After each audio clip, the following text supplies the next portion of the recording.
Six Sages Gaming is brought to you by GamersGauntlet.net. Check them out for all your single, sealed product, and playmats.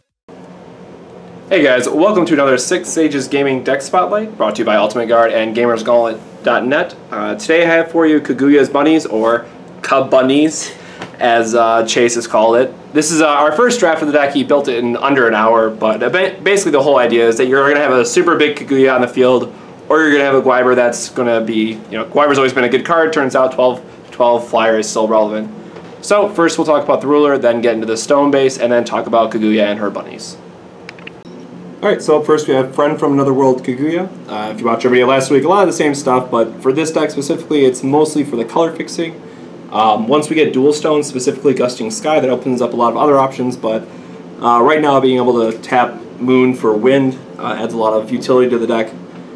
On her J-Ruler side, again, just giant wall attacks, but also what's more relevant in this one is her God Art. You can get to use it more offensively in this list. Your Kaguya is going to get huge by banishing all the bunnies or what have you. So it's a way to have, like a 20/20 resonator that gets to swing through, and you can make sure it doesn't get blocked. So Kaguya adds a little bit to the deck in terms of color fixing and also being offensive. And we do have 8 Awakening cards, so she does get the opportunity to get a few counters, but again, that's not the main purpose for it in this one. And of course we play Apollo as well, so she can gain flying. Moving into the stones, as we said about the color fixing for Moonbreeze Memoria, this is more or less just Gusting Skies until we get them, because you can tap the Moon for wind. And then we play just 6 wind stones. As you'll see when we get into the 1-drops, it is a wind-based deck. Obviously with dual stones this gets a lot better because we do have a few cards that are very light driven, especially Kaguya, so that can be a little bit awkward, but you'll see that all the 1-drops are going to be green. So it's important to make sure that we have a green source on every turn. Moving into our 1-drops, play 3 Wall of Wind. Card's always just been good, especially if you're on the play. Because we are playing a lot of 1-drops, it allows us to have the opportunity to advance our board state for cheap and still keep up a Wall of Wind for either their turn 2 or turn 3 play. So card just has a lot of utility. Then we have 3 Wind Sprites. This helps out a lot with Kaguya's cost, or if you're playing Seals or the Interdimensionals, Escapes. And it's also another way to ramp into an early Kaguya, so that can be very relevant as well. Speaking of turning Moon into Wind, for Moonbreeze Elves, again, this allows us to have a turn 1 Moonbreeze Elf and turn 1 Wall of Wind. It's also great because it can't be attacked, so you can freely, use it for whatever you need on their turn, not have to worry about getting attacked into, unlike Wind Sprite. And again, just allows us to be able to pay for some Awakening costs or a little bit more utility than the Wind Sprite. Going into the namesakes of the deck, we have 4 Moonbreeze Rabbits. You can banish this, produce Wind or Moon. So again, this is another card that can either help pay for Awakening, or it can tap for Wind, or I guess it can banish it for Wind rather in either instance. But it allows you to make Kaguya bigger, lets you pay for Awakening cost of the next Kaguya. There's a lot that it can be doing for the deck. Then the other Rabbit, Rabbit of Moonlit Nights. Banish this card, rest target J Resonator. Allows you to draw around a little bit. It gets your ability to, again, you banish it, you tap down their guy, make Kaguya bigger, things of that nature. It lets you tap down their flyer if you're trying to get through with Guiber, things of that nature. So it's a good 1-drop, and again, we want to play the full suit of bunnies because it does allow us to get the maximum value out of Kaguya.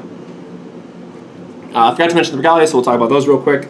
4 Apollos should be a no-brainer. Kaguya has an Awakening effect that we need to pay for, so this can help pay those costs, and it's also good with Kaguya the J-Ruler itself. And then 1 Horn of Sacred Beast. This is just for the recycle effect of the bunnies itself. Put them back in the back, get them back with Kaguya again. And you'll see that we do have a couple ways to get them out of the graveyard as well. Going into 2-drops, 4 Seal Wind Lights. Not too much really needs to be said about this card. It's just a great counterspell. Because we play a lot of moon effects, we can easily make sure that our counterspell is going to resolve no matter what. The Awakening, so it makes Kaguya bigger, and it's just great for trying to resolve your Kaguya if you want to make sure that you're leaving counter magic up, which can be very important. Or if you're playing it on, if you accelerate into it, you can just leave 1 up for Wall of Wind. Having both options is great. Going to 2-drops, or 3-drops, we have 2 Interdimensional Escape. This card could have a video on itself. Obviously it combos well with Kaguya and Guiber. If your opponent's very far ahead of you, you can just play this and kind of reset the board state. There's a lot that this card can be doing in this deck. And again, if you're just going to banish your rabbits anyways, you can at least float the will or tap stuff down. If you know what one they're going to leave left, you can tap down the resonator and then swing into it with your bigger Kaguya to make sure they have nothing left.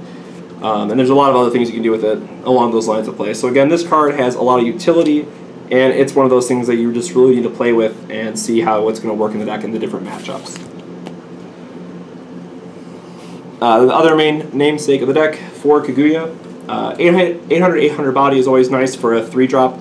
Then the awakening cost is Moon 1, which can be a little costly, but again, if you're playing Palos or if you're ramping into them, it lets you get value out of it. And again, this is a resonator that can just quickly get out of hand as you cycle through rabbits and you have ways to get them back. Speaking of ways to get them back, we mentioned the horn. We also have 3 of the 4-drop rabbit trap. When you're attacked, you get to bring back bunnies from the graveyard. Again, this can be great to either, obviously they're going to get the first attack through, but then you can bring back the tap banish bunnies to stop the rest of their attackers. Your Kaguya is going to get bigger again.